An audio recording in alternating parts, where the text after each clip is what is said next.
Applying confidence within the aircraft's performance envelope implies a knowledge of the aircraft's performance outside the envelope. Before going solo, you must be able to recognise and recover from out-of-control situations, such as the stall and the spin. Your training is designed to ensure that these situations never occur unexpectedly at low level. You must know how to recognise and avoid unintentional stalls and spins. The practice stall is entered from level flight. Complete the pre-manoeuvre checks and conduct a wing over to provide a lookout and to reduce speed. Scan the ASI throughout the wing over. Aim to roll out to the 130 knot attitude at 130 knots with the PCL at idle. All clear, right, front, above, left, wing over left. Use the rate of PCL reduction to achieve 130 knots wings level. PCL idle.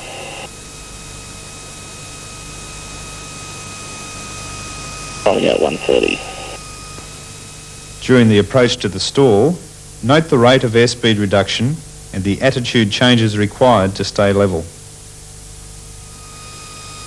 Outside the circuit above 2000, cancelling the horn.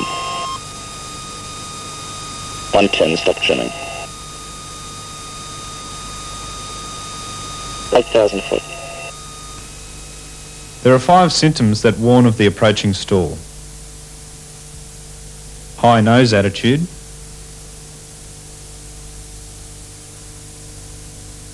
low and reducing airspeed, sloppy controls, angle of attack warning, and buffet.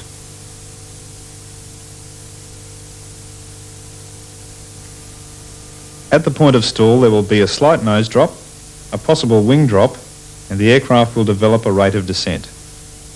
The standard stall recovery should be commenced immediately, lowering the attitude sufficiently to unstall the wings, applying MCP, and using rudder to prevent further yaw. The power increase will result in left yaw and pitch up, so as the power kicks in, use forward stick and right rudder to remain balanced. Run the trims forward and right at the same time, and do not use aileron to pick up a wing until the wings are unstalled. Here's how it will look to you. There's the stall, attitude,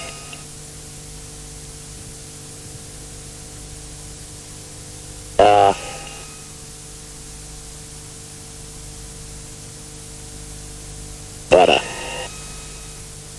Raise the nose on the buffet to the climb attitude. 6,000 feet. Positive rate of climb on both. Brakes on off. Landing gear up. Flap up. Air brake in. Lights are out. Flap up. Air brake in. By 150 knots. Let's follow the stall through again in real time. There's the stall. Attitude. Rudder. Raise the nose on the buffet. 6,000 feet.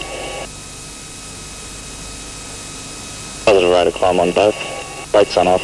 Landing gear up. Flap up. Air brake in. Lights are out. Flap up. Air brake in. By 150 knots. If you experience a wing drop, remember the control column moves in an L shape so that the wings are unstalled before you level them.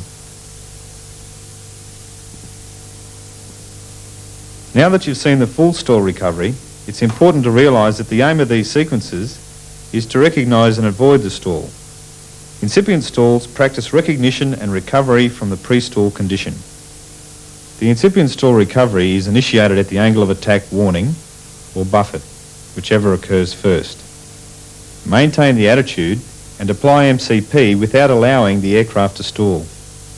There should be little or no height loss. There's the beeper.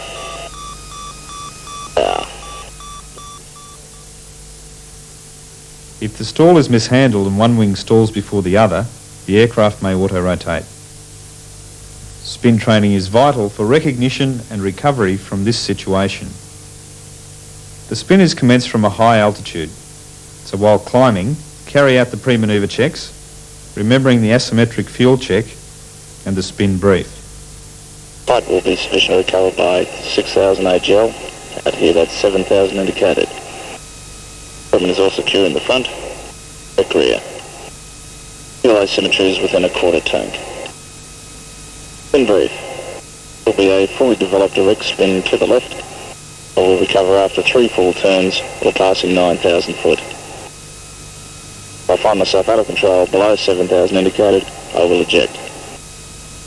Other considerations, I'm within gliding distance of Pierce and Gingin, and I'm not over a built-up area. As with the stall, carry out a minimum of one wing over to reduce airspeed and to provide a lookout. Left. Roll out at 130 knots with the PCL at idle and the attitude slightly higher than that used for the pre-stall wing over. All clear left and below. PCL idle.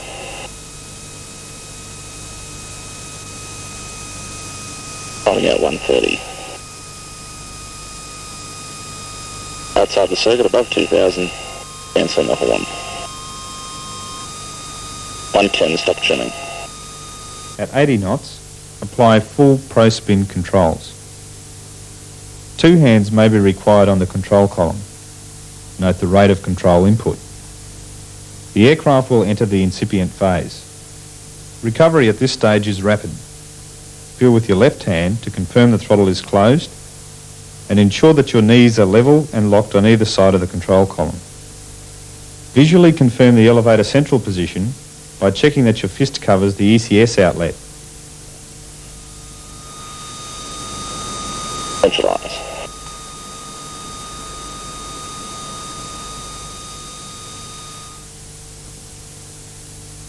If the spin stabilises, the nose will quickly drop to 70 degrees nose down. Keep your head up and scan the horizon for a feature to assist in counting the turns.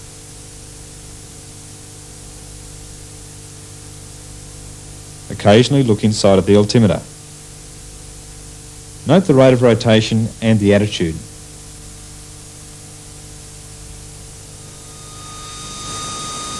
One turn. 2 turns. 3 turns recovering. The spin recovery begins with confirming by feel that the throttle is closed and the ailerons are neutral. 3 turns recovering. PCL aileron. Turn needle left, full right rudder. Centralize.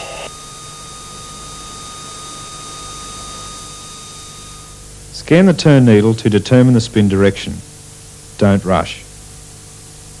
Even though you may have strong sensory cues about spin direction, you must develop the habit of religiously looking for and interpreting the turn needle. When sure of the spin direction, apply full opposite rudder and move the control column forward to the elevator central position. As soon as the spin stops, centralise the rudder and carry out a nose-low UA recovery. Use about 4G. Slowly apply power as the nose comes up to the horizon.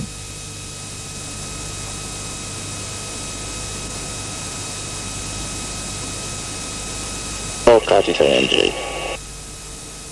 There's a rate of climb on both. Brakes on off. Gear up, shove up, air brake in. Lights are out, the flaps up, air brake in by 150 knots. We haven't oversped anything, we haven't overstressed. Orientation, we're heading northeast, still in the northern. Safety altitude not broken. Now let's look at the spin again in real time. 30 full developed spin. Pre-manoeuvre checks. Height will be sufficiently recovered by 6,000 AGL. Out here, that's 7,000 indicated. Equipment is all secure in the front, at rear. Fuel asymmetry is within a quarter tank. Spin brief. Will be a fully developed direct spin to the left. I will recover after 3 full turns or passing 9,000 foot. If I find myself out of control below 7,000 indicated, I will eject. Other considerations, I'm within gliding distance of Piers and Gingin, and I'm not over a built-up area. All clear, right, front, above, left, wing over left.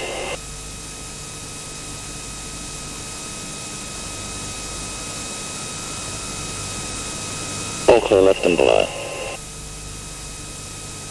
ECL idle.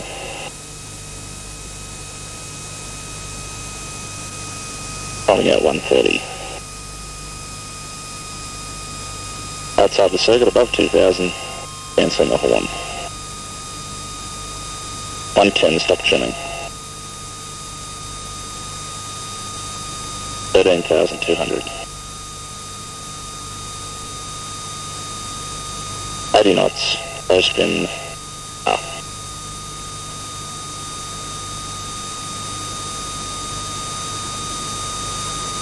Nose jump. 1 turn. 2 turns. 3 turns recovering. PCL aileron. 10 needle left, 4 right rudder. Centralise.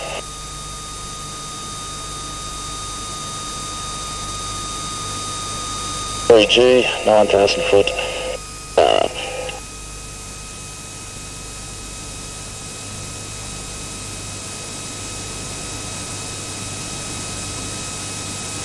All KT2 NG.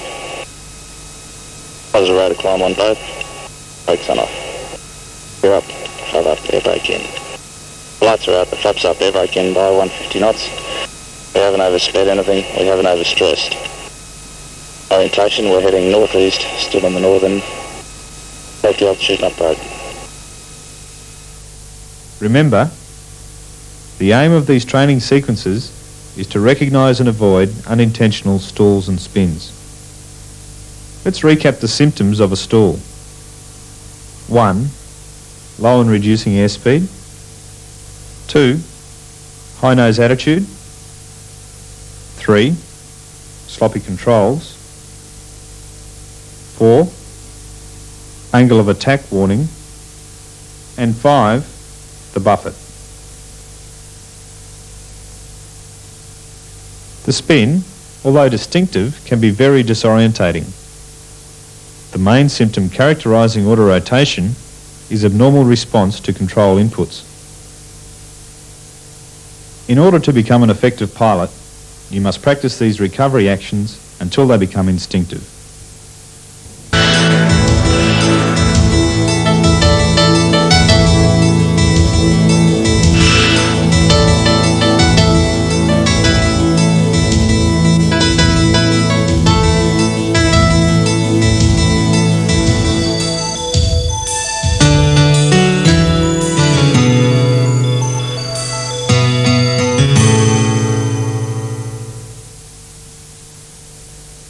Low-level navigation allows you to make use of your low flying skills to manoeuvre your aircraft to a target at a particular time.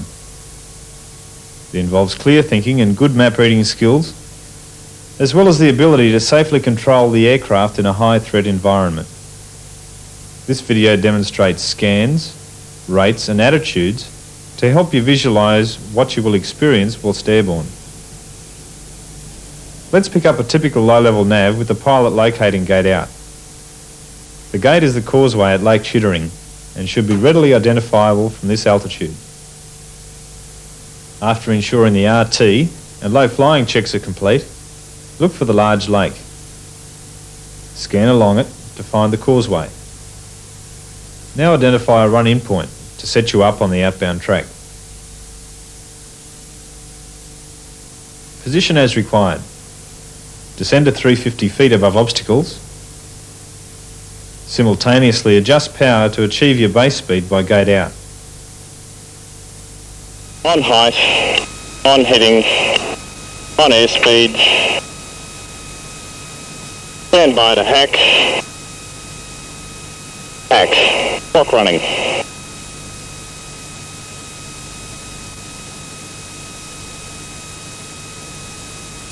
DEF check. HSI heading 130, RMI 130, and standby reading 135. Engine, power to maintain 204 knots, my base speed. And 1, 2, 3, 4, 5, 6, all in the green.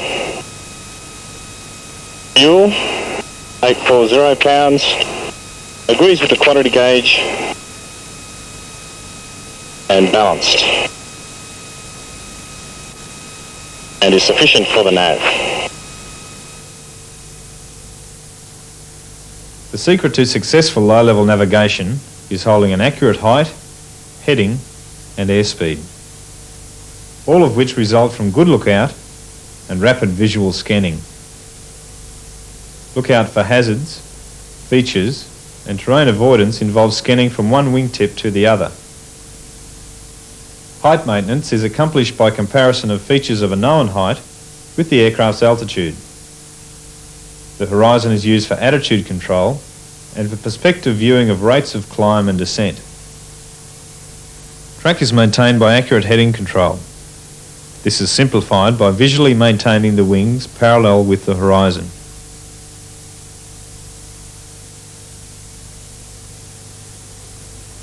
Use bank on, bank off to correct to a feature or numerical heading. Indicated airspeed should remain constant in straight and level flight with the selected power. However, you will find that variations in terrain or base speed calculations will necessitate small PCL adjustments to accelerate or decelerate as required. Use whatever power is required to smoothly accelerate or decelerate the aircraft when a change in base speed is required. By now you will have noticed how quickly things move in the PC-9 at low level, so it is essential to keep ahead of the aircraft. The terrain now presents itself in elevation, and you must look out from wingtip to wingtip for features with vertical development. At low level, 99% of your time must be spent looking out. It is therefore necessary to hold the map up in front of the stopwatch so that it can be referred to without looking down into the cockpit. Do not rest your arm on the left-hand sill, coaming or canopy locking mechanism. The nav cycle works in low nav, as in high and medium nav. Every 5 to 10 minutes you should get a positive pinpoint. Don't track crawl between pinpoints. Fly the required heading and airspeed.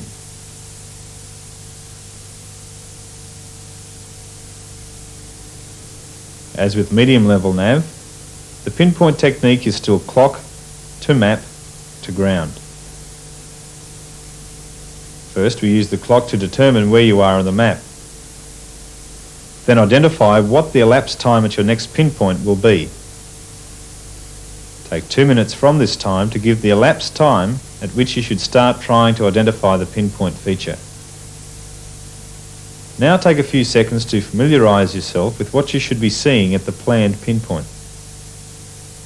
Remember to work from big to small. Now attempt to identify the large features outside.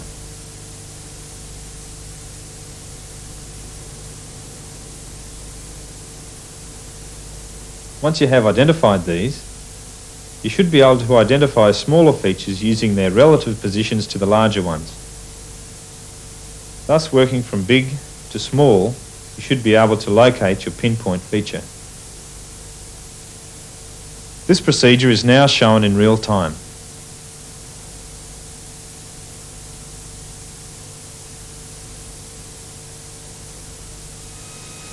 My first checkpoint's at 7 minutes 54. It is the road that crosses my track, running out of this small town of Clackline, which should be about a mile to the right of track. That's at 7 minutes 54, so I'll take my map out just before 6 minutes.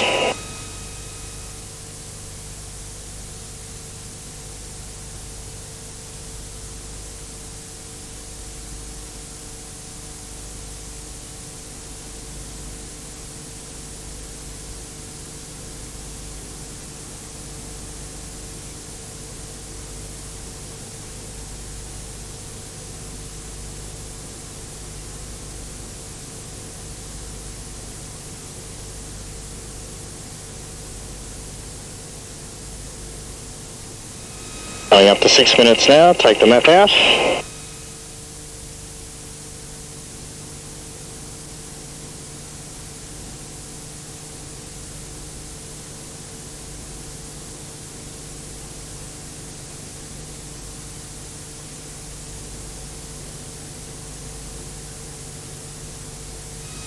I should have the lower ground to the right and the ridge line running along to the left.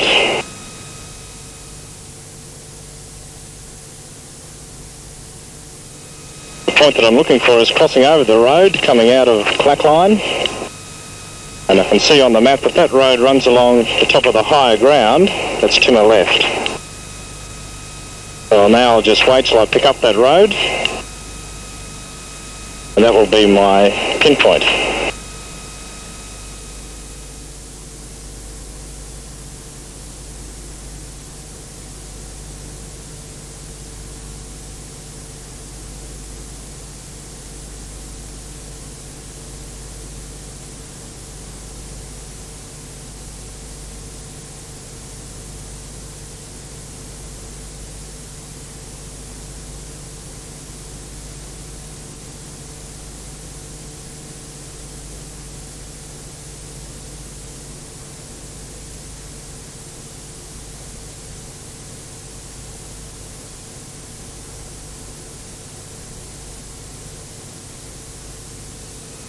You can see a road coming in from the left there now where the tree line is. That road should come across my track. When I cross it, that'll be the pinpoint.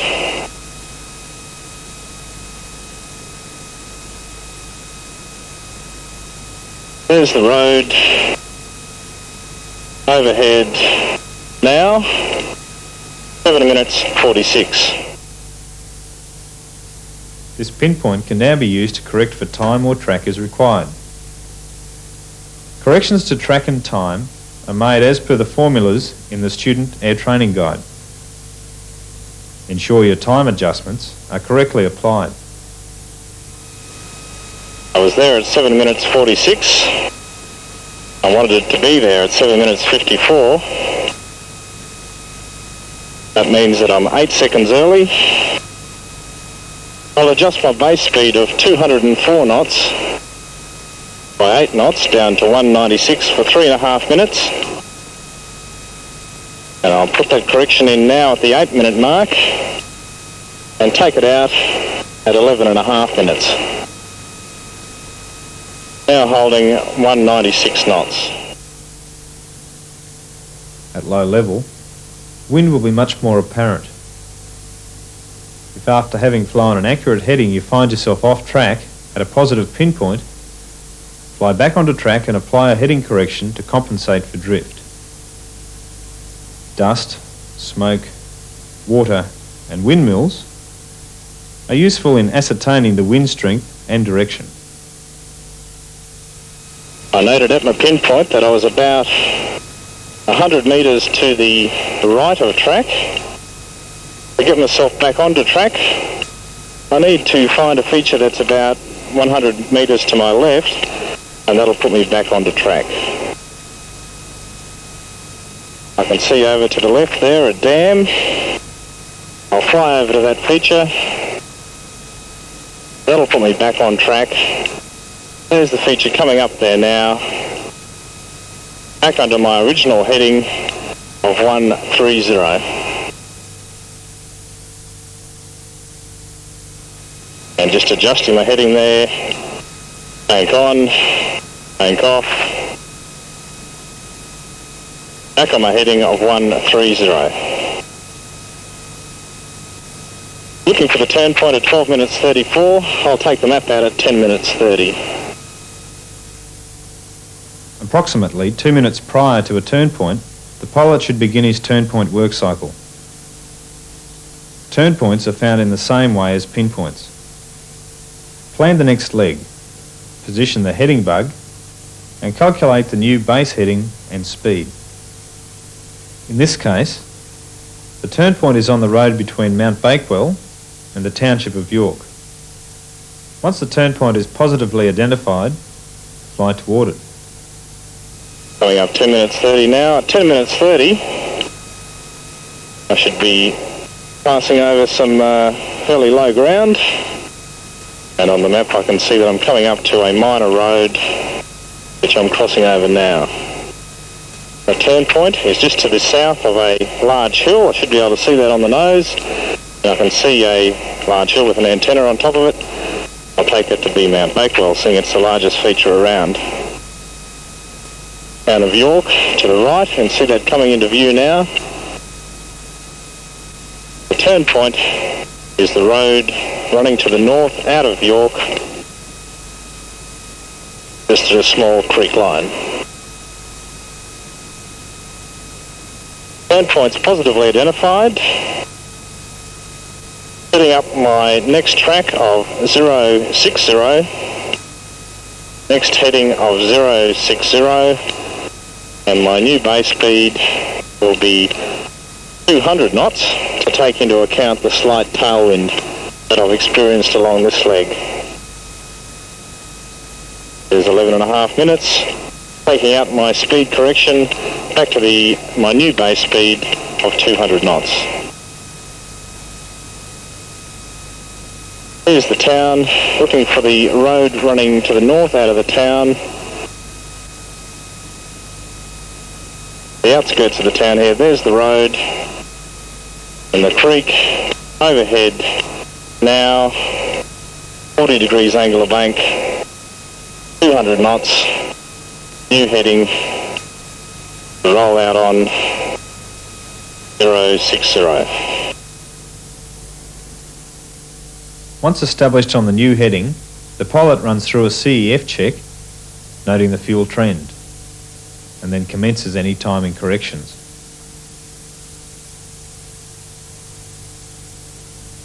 The work cycle for pinpoints and turn points is also used for targets when approaching gate in.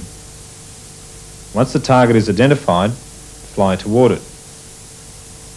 The pilot hacks his stopwatch when passing above the gate. There should be a kink about 40 seconds before the target, where the railway line and the road kinks away to the left, and I can see the kink out there. Now where the road comes back around across my track, that's where the target is.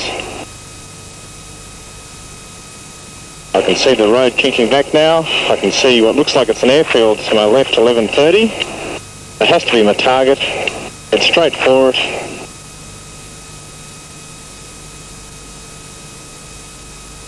That's my target. Stand by to hack.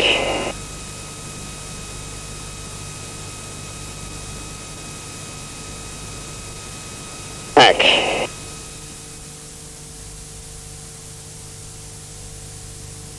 If engine failure occurs on a low nav, the priority is to prepare for ejection.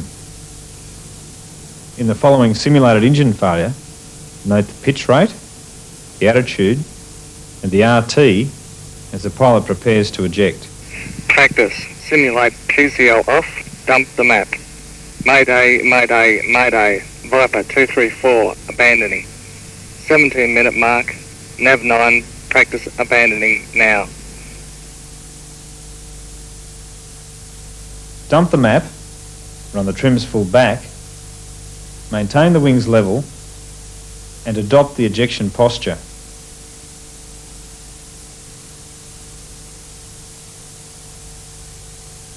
The success of a low-level navigation exercise depends on a variety of factors. Ensure you accurately prepare your flight plan and map. Thoroughly study the route prior to flight, memorising details of the gates, en route features and turning points. Once airborne, maintain accurate height, heading and airspeed. Remember, work from clock to map to ground. And above all, apply airmanship and common sense at all times. Through the correct application of low nav techniques, you'll be able to effectively carry out low-level sorties, a skill vital for success in operational and emergency situations.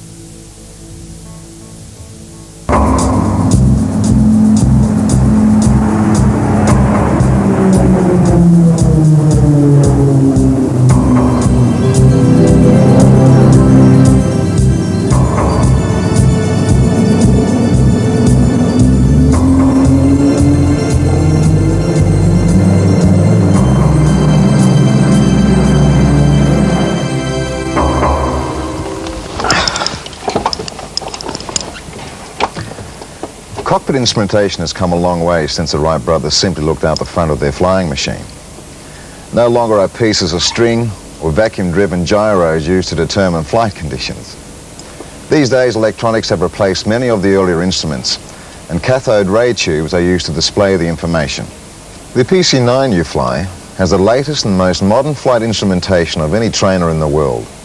In this session, we will look at the electronic flight instrumentation system, or EFIS, fitted to the PC-9, how it works, what can go wrong, and how it is used.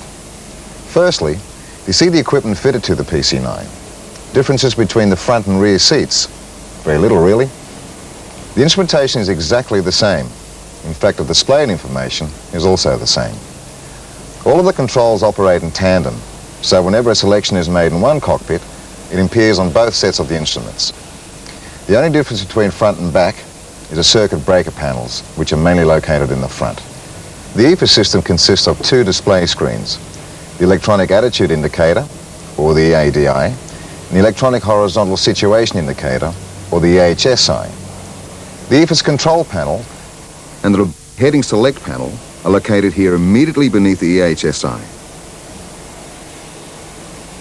There is also an EFIS swap button here, under COM2. In the electronics bay, there is a symbol generator which drives all four displays. If there is a problem with any display, the screens can be swapped over by pressing the EFIS swap button. However, in the unlikely case that the signal generator fails, all screens will be unusable. In this case, you would have to fly on the backup instruments. We'll talk more about systems failures later. The instruments are normally turned on when the inverter switch and avionics switches are turned on. The intensity of the display can also be adjusted. Now to look at each display and see what information is available. The EADI. This is the primary instrument for pitch and roll, and the secondary for heading. The aircraft symbol in the center of the instrument remains stationary, and the center of the dot represents your present situation. So in this case, we are wings level, with 3 degrees of pitch and a heading of 173 degrees. Notice that the sky is blue, the ground is brown, and the appropriately named sky pointer will always point vertically upwards. As far as scales go, the roll scale is calibrated in 10-degree increments. Pitch is in 5-degree increments, with a long line every 10 degrees. Heading is in 5-degree increments, marked every 30 degrees. At the bottom here is the rate of turn indicator. The scale marks indicate rate 1. Full scale is rate 2. The inclinometer is the only mechanical part of the instrument, and it shows slip or skid. The inputs for attitude, heading, and rate of turn come from the attitude heading reference system, or the AHRS. On the left-hand side of the EADI is the far-slow indicator. It receives information from the angle of attack vane. The middle index indicates the ideal approach speed, and the fast and slow indices indicate 10 knots fast or slow. Unlike the AOA indexer, the fast and slow does not disappear after the landing gear is retracted. On the right-hand side of the instrument is the glide slope scale and pointer. This only appears if a localizer frequency is selected and the aircraft is within 105 degrees of the selected course. The runway symbol appears whenever a localizer frequency is selected. The runway is extremely sensitive and is useful as a trend indicator on finals. Down in the bottom left-hand corner is the marker beacon symbol. It illuminates OM in blue for the outer marker, MM in orange for the middle marker, and the IM in white for the inner marker. I'll press the test button and you can see the 3 markers overlapping.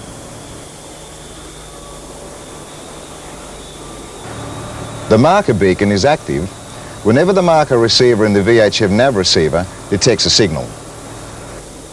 The final component on the EADI is a photocell up here. It provides a small amount of brightness compensation to the display unit. Now, any unreliable information is highlighted in red, either red words, red lines, or red crosses. For example, in this case, the glide slope is unreliable and has a set of parallel lines running through it. That's the EADI and what it displays. Now, The EHSI can be operated in a number of modes, and the displays are quite different. Mode selections are made on the EFIS control panel here. This panel also controls the brightness of the screens by using the knob on the right-hand side. It clicks off, and this turns the brightness off. It does not turn the system off. The outer knob adjusts the EADI, and the inner adjusts the EHSI. Now, the mode select buttons for the EHSI are these push-to-select buttons here. Okay, firstly HSI. The EHSI compass display can be in two formats. At the moment it is showing the full 360-degree compass rose. A push of the HSI button and it changes to 120-degree sector display. Notice the larger scale. This display is particularly useful for instrument takeoffs, GCAs, and other times when accurate heading control is required. Another push, and the display changes back to 360-degree format. The next button is the nav map button. At the moment, the system is showing the HSI compass card, or nav format. When the nav map button is pushed, it changes to a map display. As you can see, this format shows the selected TACAN station and radial in plan view. In this case, the TACAN station is East Sail, and the selected course is 060 degrees. The scale of this display can be changed with the range buttons.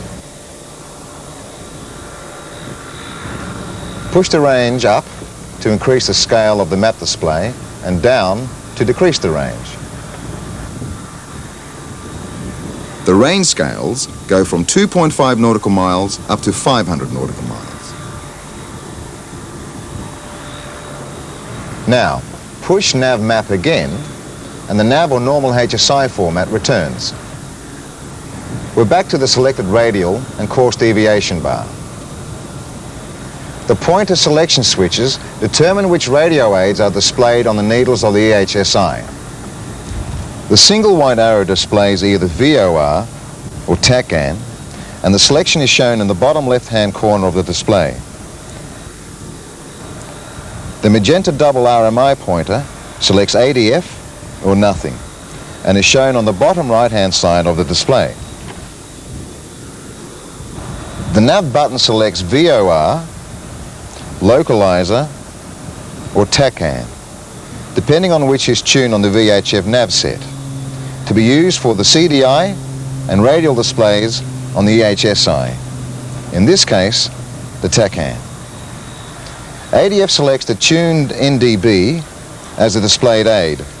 The format the same for nav.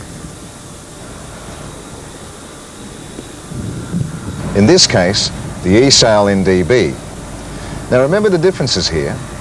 The pointer selection switches control the white and magenta pointers on the EHSI, and the nav and the ADF buttons control which aid is being used for the green CDI or primary display. DG is the raw instrument mode, and no radio aid information is available at all. With DG, only the compass card and heading bug are shown, a very uncluttered display. Also, with DG, the only warning flags which will appear are the attitude and heading flags. If DG is pressed twice, the display returns to the HSI format. A special point to note here is that with the localizer, the single white RMI pointer disappears. They are the mode buttons. Now to have a closer look at the EHSI displays. So at present, the EHSI is in standard HSI format, and the eSail TACAN and NDB are tuned. Notice the bottom left-hand corner shows the white pointer is indicating the bearing of the TACAN. The TACAN distance is shown there, and also up in the top right-hand corner, along with the ground speed. Use this ground speed cautiously because it's calculated by the rate of change of DME distance. This means that the ground speed is only valid when the aircraft is tracking directly to or from the station. Now, there is another very useful function available with distance. Say, for example, you are tracking from the ESAL TACAN to a VOR without any DME, and you need to tune the VOR for tracking. This DME hold button allows you to have the VOR as a tracking aid and the DME readout from the TACAN. So, press it and notice that the ground speed disappears and the DME frequency appears instead.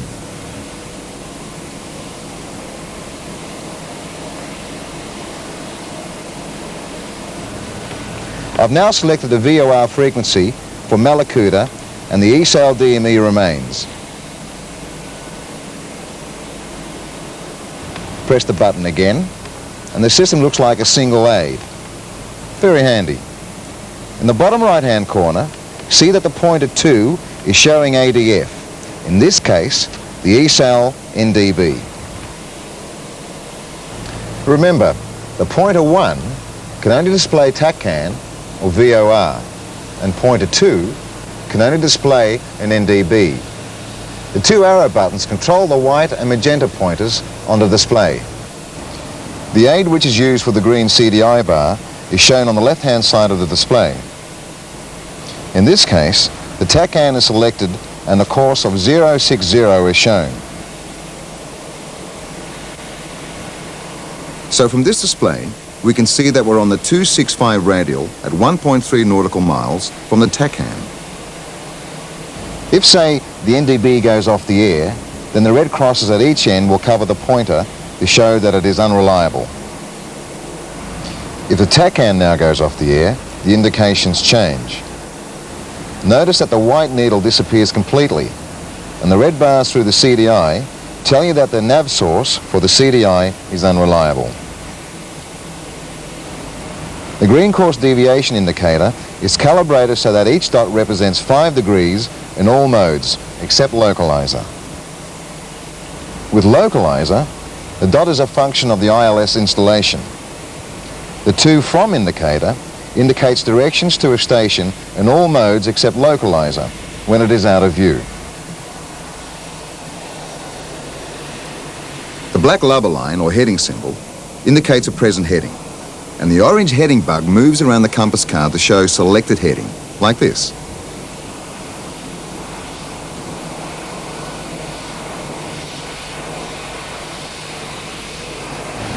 The desired course and heading are set with, you guessed it, the course heading select panel.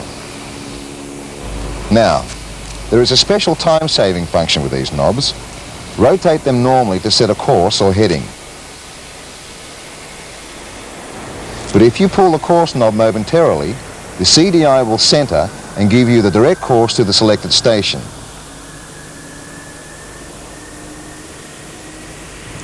Similarly, a pull of the heading knob will slew the heading bug to beneath the heading symbol. So much for the standard HSI display. Remember that if the HSI button is pressed, we get a 120-degree sectored format. There, that's it. The main difference here is that you lose 3/4 of the compass card, so it's much easier to read the compass accurately. A digital heading bug readout is also shown under the heading bug. There are range markers with a half full scale distance shown on the inner circle. Now, we said before that the scale is set with the range buttons and can be anywhere between 5 and 1,000 miles. The increments for the inner scale are 0.5, 5, 10, 20, 40, 80, 120, 160, and 500. Also at the bottom of this sector display is a CDI presentation and to from indicator.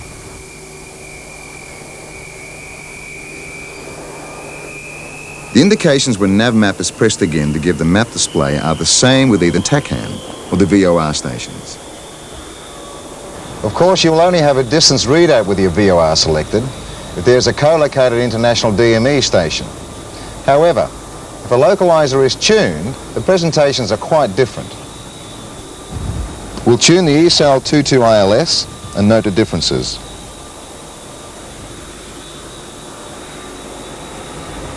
Right, the final course is 224. So I'll just dial that in.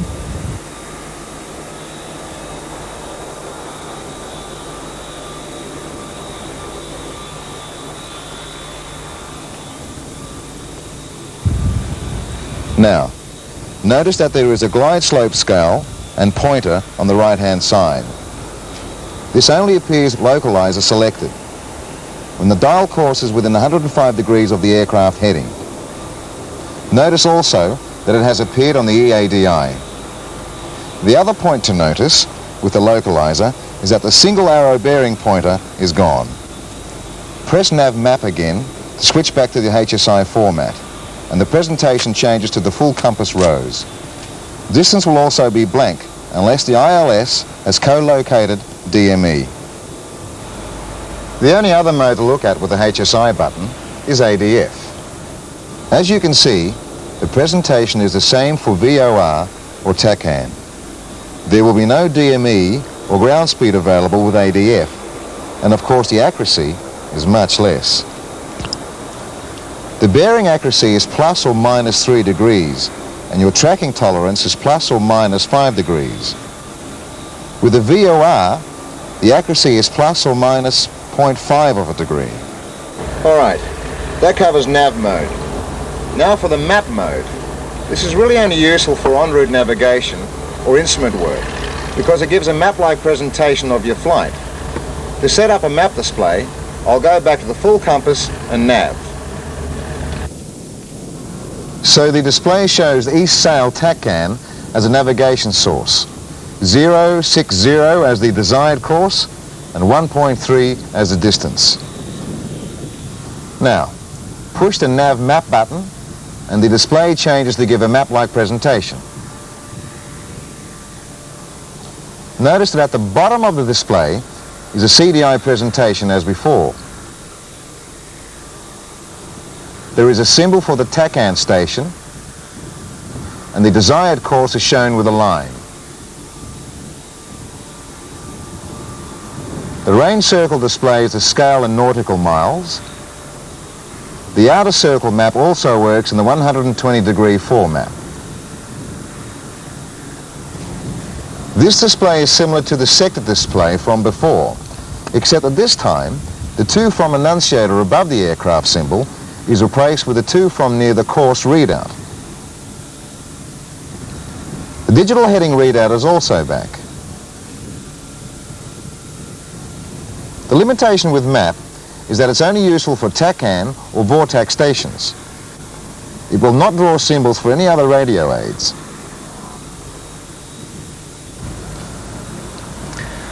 That is the EFIS system.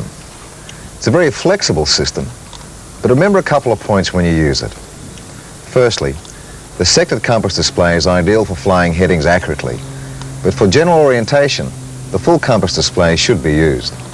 And secondly, if a localizer is a navigation source, the white RMI pointer is not available. Thirdly, ground speed is only accurate if you are tracking directly to or from a station. And finally, the ILS glide slope presentation will only be displayed when you are within 105 degrees of the desired course. Now, what can go wrong with the system? The short answer is, not very much at all.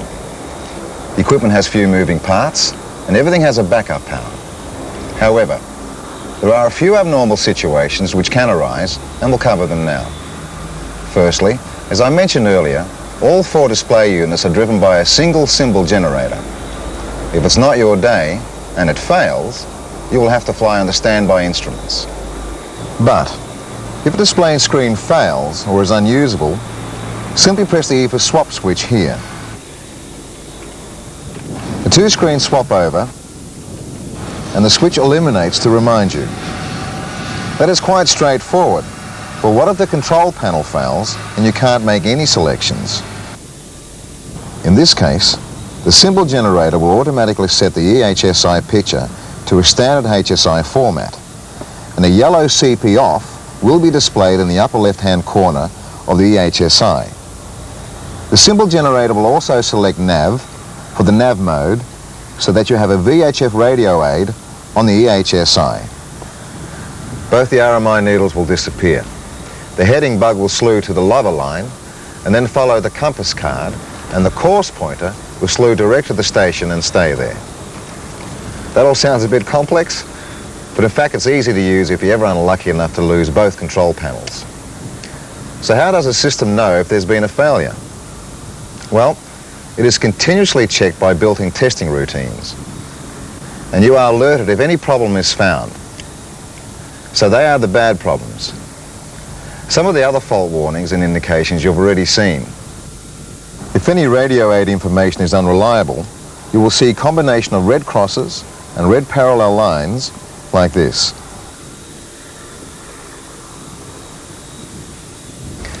If you see attitude foul, heading, or SG in red, you know the information is unreliable. If anything appears in yellow, maintenance action is required and there's nothing you can do about it. And that's about all that can go wrong. And don't forget, the basic airmanship point of checking circuit breakers before pulling the handle, it could save you a lot of paperwork later. Now, to see the equipment in action, we'll fly a short sortie just to see how the system works airborne. We're taxiing at Laverton, and the Laverton NBD and TACAN are tuned.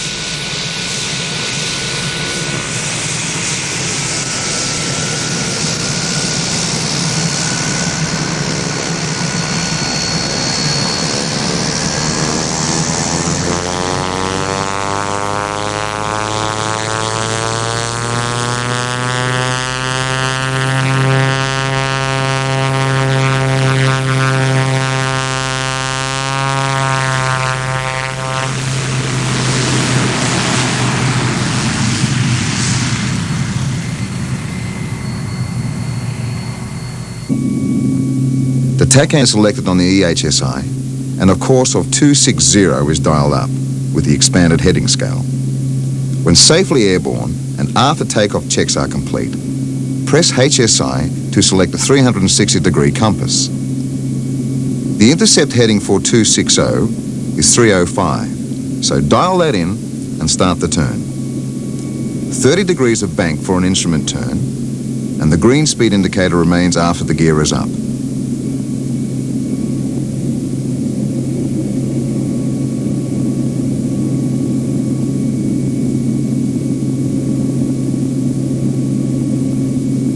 Notice here that we are tracking away from the TACAN, which is the white needle, and that we are passing a beam, the NDB, which is the double needle.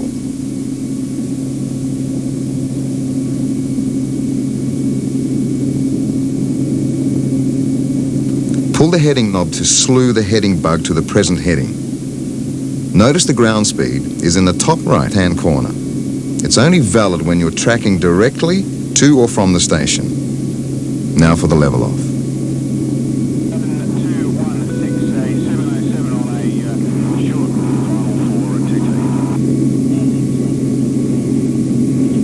Now for the level off.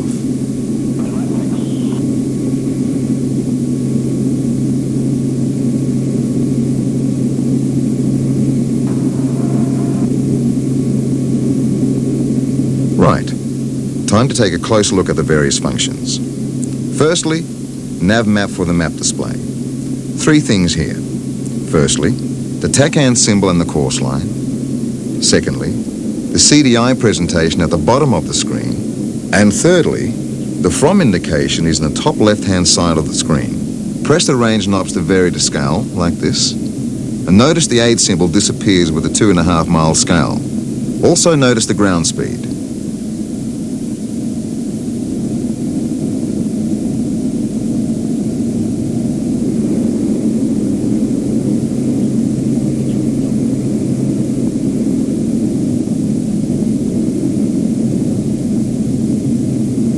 Now for a right turn. During the turn, select the Melbourne VOR and pull the course knob. We're on the 032 radial from Melbourne. The VOR has co-located the DME station so the ground speed works.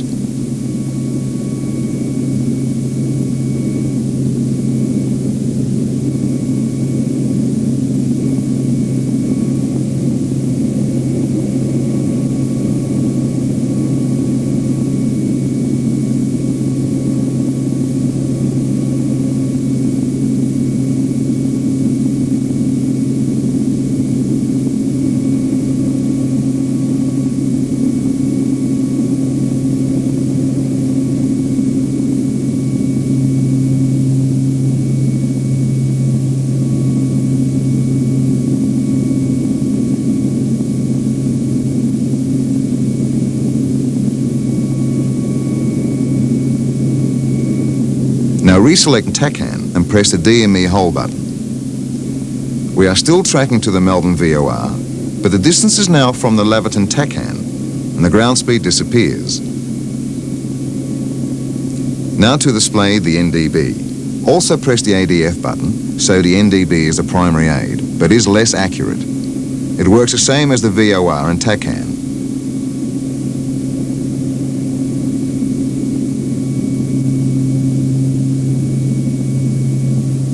Now for the ethos swap. The screens simply swap over, so press it again for the EHSI. There can't be a proper map display with ADF, so press nav map again for the normal presentation. Now to select the localizer. Notice the glide slope scale, and that the to from has disappeared.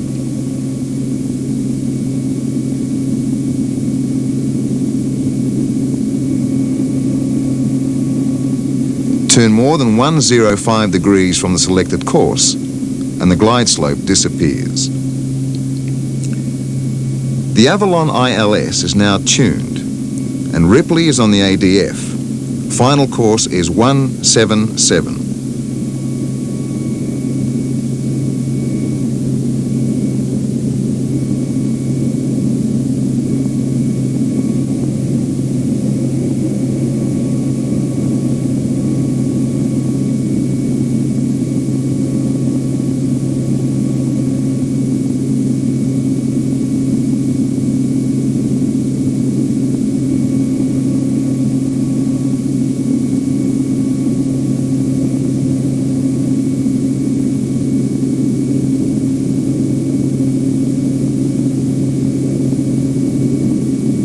So, to fly the ILS, we're almost on the finals course and 1 dot below glide slope.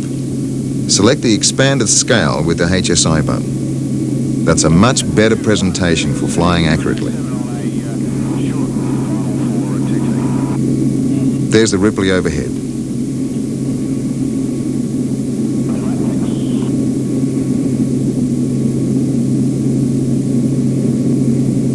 On the EADI, notice the runway and the glide slope scale.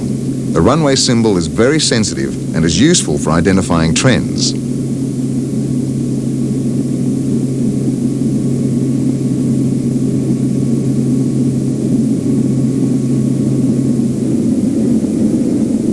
Complete the checks and then concentrate on accurate flying. Only small changes are required on finals. Don't over-control.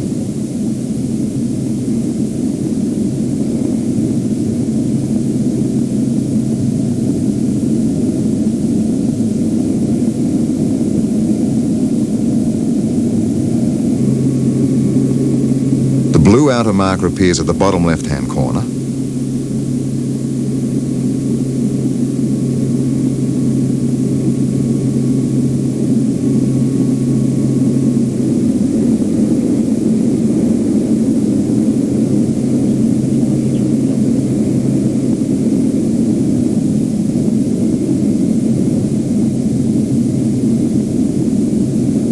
If the ILS has a middle marker, it flashes orange.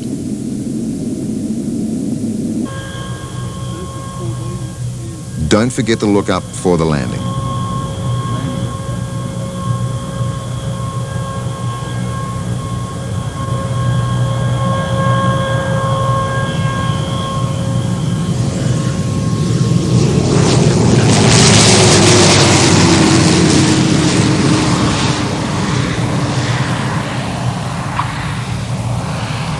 That covers the main functions of the ethos system, how it works, what to do if something goes wrong, and what it looks like operating airborne. Enjoy flying with this great piece of equipment.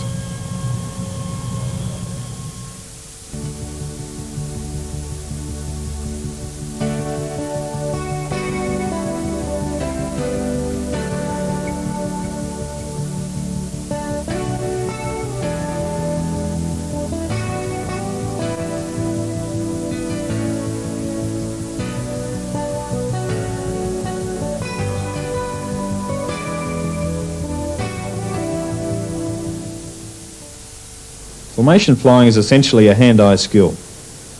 Like learning to ride a bike, it can be frustrating at first, but it is a skill which improves with practice. The basics are the same for any aircraft type and rely on your ability to perceive closure perspective and angle off, and to make appropriate and timely control corrections.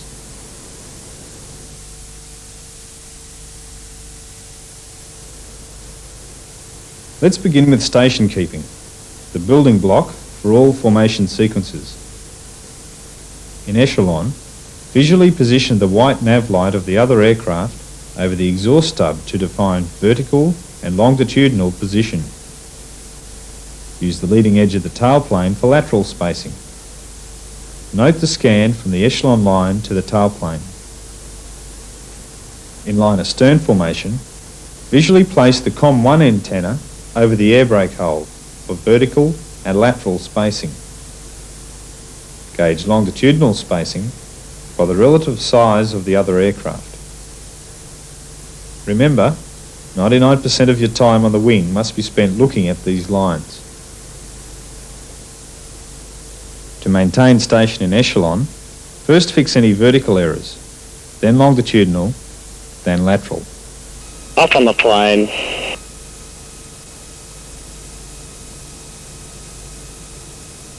Forward onto the line.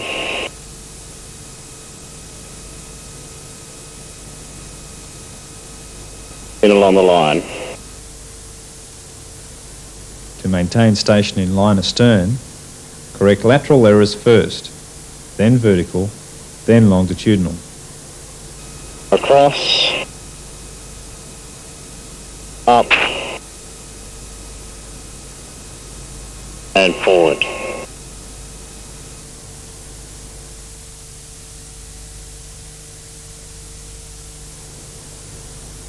Positioning errors can be easily corrected. Use elevator to maintain the relative vertical position. The control column movement required for this is small. Rest your forearm on your leg and apply pressure to the control column with your wrist. Lateral position is changed by adjusting the heading. Again, use small control column movements to generate small angle of bank changes. These in turn will produce small heading changes to either converge to or diverge from the other aircraft. Bank on, bank off, diverge. Bank on, bank off, converge.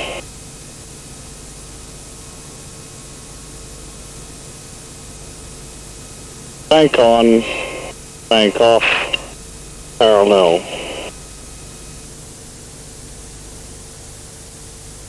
Longitudinal position is adjusted with speed changes. If behind the desired line, increase power to establish an overtake, decrease power to decelerate to the leader's speed, then increase power to match the leader. The reverse applies if you're in front of the required position. Every longitudinal adjustment will require these 3 power changes. Power up, power back, power up. These power changes are done by feel and are usually in the order of 1 to 2 centimetres fore and aft. Station maintenance techniques are also used on the takeoff roll. Here it is necessary to maintain echelon with power while scanning both the echelon line and your half of the runway. Note the rate of rotation and the extension of the leader's nose strut. Keep the leader's aircraft on the horizon until safely clear of the ground.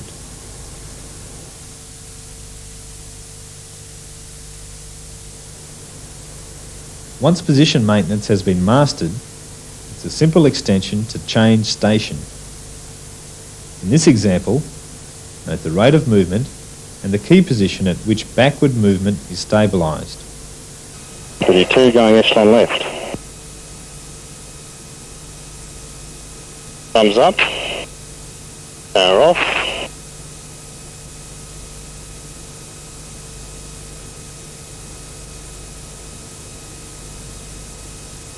Stabilise. Bank on. Bank off.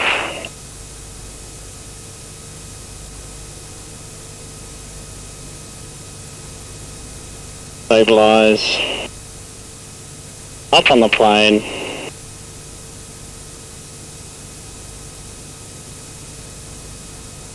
Forward onto the line. In on the line. Should you encounter the lead's wingtip vortices, fly down to regain clean air before moving sideways.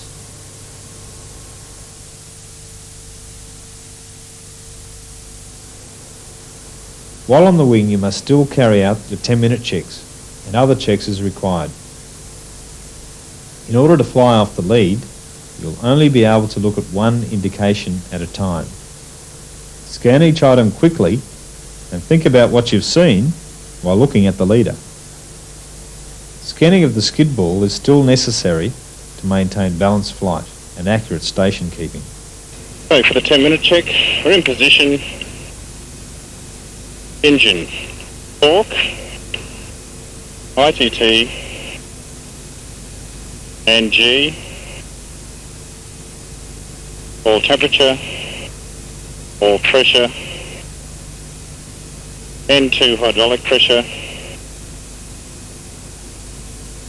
fuel 471 pounds, degrees of quantity gauge, sufficient and balanced. Electrics 28.2 volts, no discharge. PWS, no red or amber captions. Oxy 1500 psi, supply on, normal, connection secure, check rear. Altimeter 1025 set, 7,000 feet. 10-minute check complete. Likewise, the after takeoff and before landing checks are done by feeling for the desired control, quickly scanning it to confirm the correct selection, then operating the control by feel.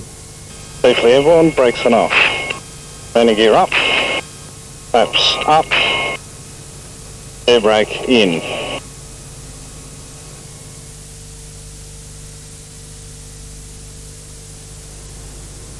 Turns in echelon use the same techniques of station maintenance, except that the power will need to be increased during the roll into the turn away and decreased during the roll out. The opposite is true for a turn towards the wingman. Note the roll rates in this sequence. The echelon or line astern scan lines remain the same regardless of the angle of bank or the position of the horizon. G will vary, so hold the back pressure with a small wrist movement. Corrections are made relative to the lead aircraft's axes. Belly turns are slightly more complicated. A belly turn may be used in a turn away from the wingman in VMC. They are useful for turns at high angles of bank, which would otherwise be difficult to carry out quickly. Roll with the leader and keep his fuselage on the horizon. Even though he looks bigger and closer, you are on the outside of the turn, so apply power as you ease on the back stick. Maintain position by adjusting power, back pressure and angle of bank while scanning the echelon line, which is now a line offset from the vertical. The leader should be able to roll out at any time and have you in position in echelon. Note the different roll rates used by the leader for roll in and roll out.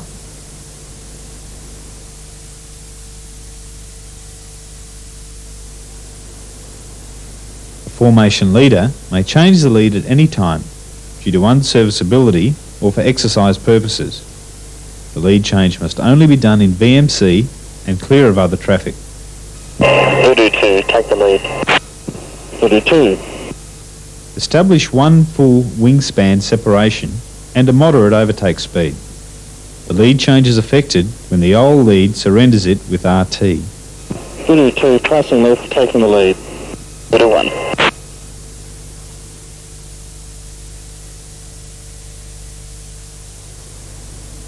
Let's recap on some of the major points of close formation flying. To maintain station, ensure your vertical, lateral and longitudinal spacing is correct. This is ensured by continued scanning of the lead aircraft.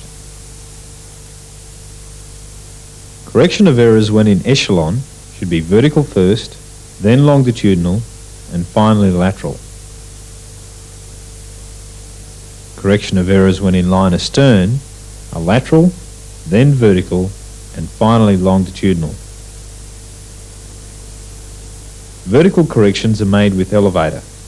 Lateral corrections occur with heading changes and longitudinal corrections are made with speed changes, remembering that there are 3 power changes for every longitudinal adjustment. We have only touched on the basics of close formation flying.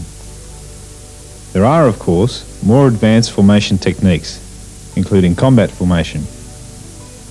However, by practicing these basic techniques, you will be able to successfully deal with emergency recoveries, air-to-air refueling, and even demonstration and display flying.